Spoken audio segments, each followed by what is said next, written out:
नमस्कार दोस्तों, मेरा नाम है चैतन्य और आप देख रहे हैं खौफ एक एहसास। आज भी उस खौफनाक घटना की वजह से हॉस्टल का वो कमरा बंद है। ये बात तब की है जब नीलेश मुझे पहली बार कॉलेज में मिला था। हम दोनों अलग अलग ज़िले से थे। हम दोनों का वो पहला साल था। मैं और नीलेश एक ही क्लास में थे और धीरे धीरे मैं और नीलेश बहुत ही पक्के दोस्त बन गए। हम दोनों ही एक दूसरे को अपनी सारी बातें बताते थे। ऐसे ही एक दिन की बात है जब उसने मुझसे पहली बार अपने डर के बारे में बताया। मैं आपको बता दूं कि नीलेश एक निडर लड़का था। उसे किसी बात से डर नहीं लगता था।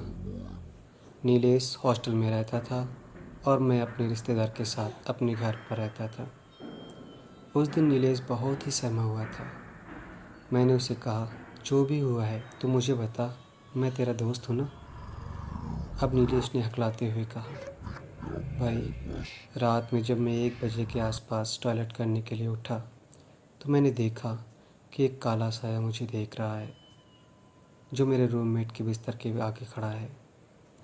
मैं उस काले साए को अंधेरे में देखने की कोशिश करने लगा और जब मैंने मोबाइल का टॉर्च जलाया तो वो काला साया अचानक से गायब हो गया।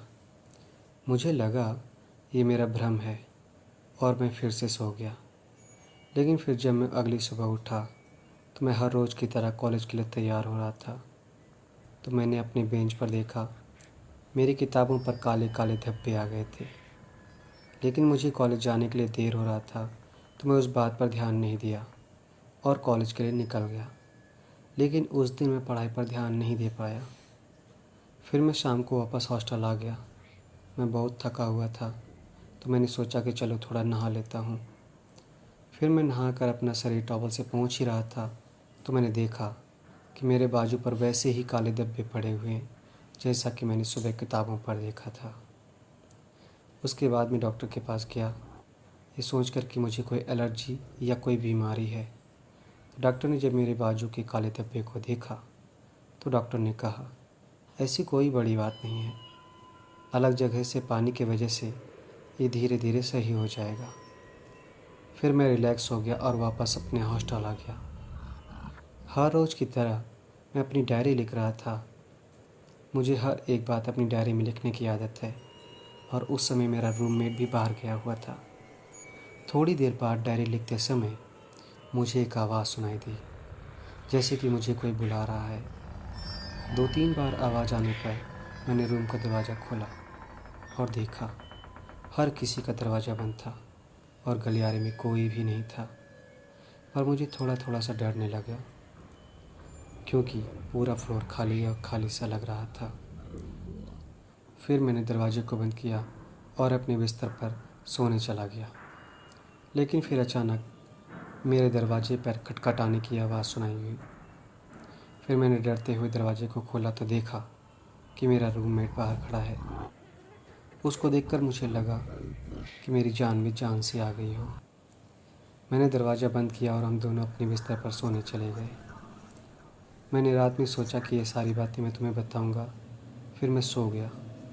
सुबह उठा तो मुझे बहुत तेज़ बुखार था।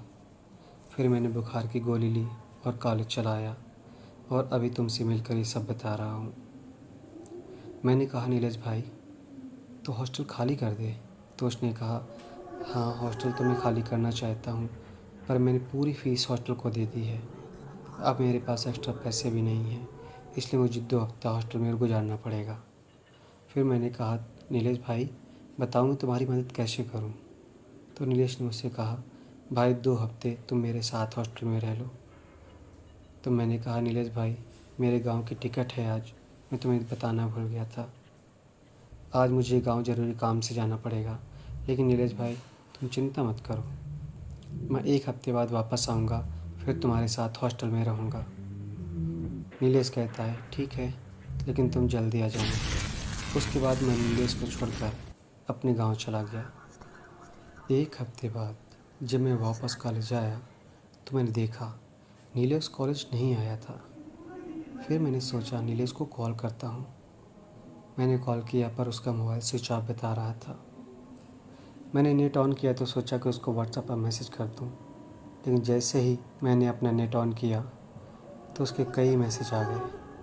मेरे गांव में नेटवर्क नहीं रहता है, इसलिए मैंने अपना मोबाइल चेक ही नहीं किया था। ये मैसेज नीलेश ने मुझे 4 दिन पहले किए थे और मैं आज देख रहा था।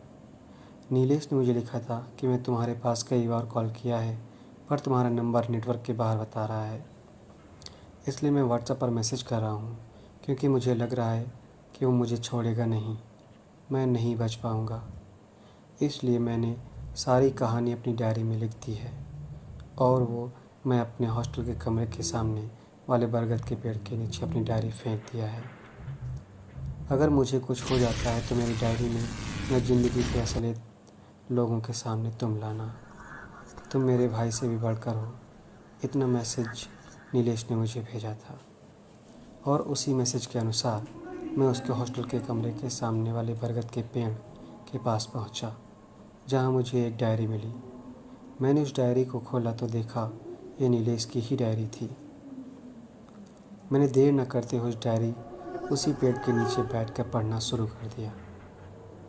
जहाँ तक नीलेश ने मुझे अपनी कहानी बताई थी, उसके आगे के पेज को मैंने पलटा। वहाँ नीलेश ने लिखा था, आज मैं वापस अपने हॉस्टल में रात में आया। मैंने अपने कमरे में पहुंचकर मेरा रूममेट वहाँ नहीं था और सारे कपड़े और सामान बिखरे पड़े थे। मुझे लगा कि मेरे बगल के रूम वालों ने यह हरकत की होगी। मैंने बाहर गया और देखा कि मेरे फ्लोर पर सबके रूम में ताला लगा हुआ है। फिर मुझे लगा कि शायद ये मेरे रूममेट ने नहीं किया होगा। रूम के इस हालत के बारे में हॉस्टल के मैनेजर को बोलने गया और मैंने अपना रूम नंबर बताया। मैंने ये भी कहा मुझे शक है कि ये मेरे रूममेट ने ही किया है।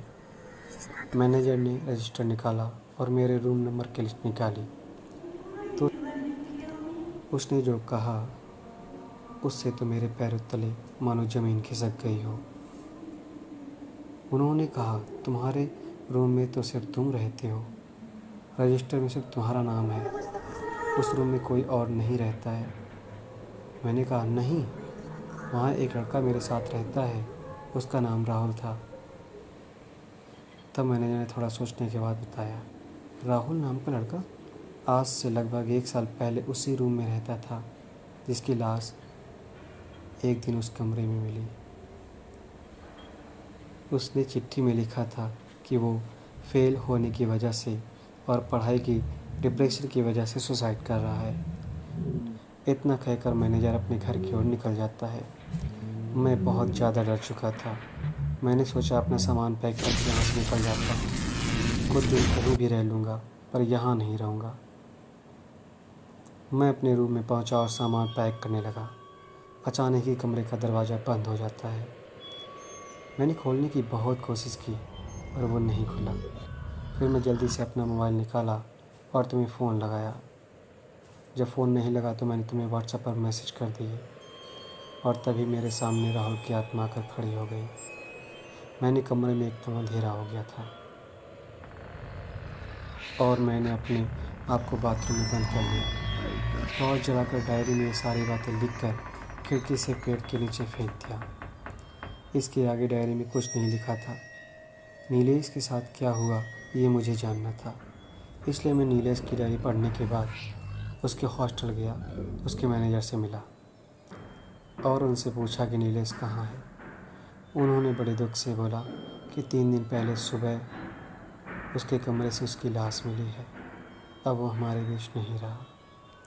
मैंने पूछा ये कैसे हुआ, तो उन्होंने कहा किसी को पता नहीं, सभी को यही लग रहा है कि ये एक सुसाइड है। उन्होंने कहा अब उस वक्त कमरे में ताला लग गया है और आज भी उस कमरे में ताला ही लगा हुआ है।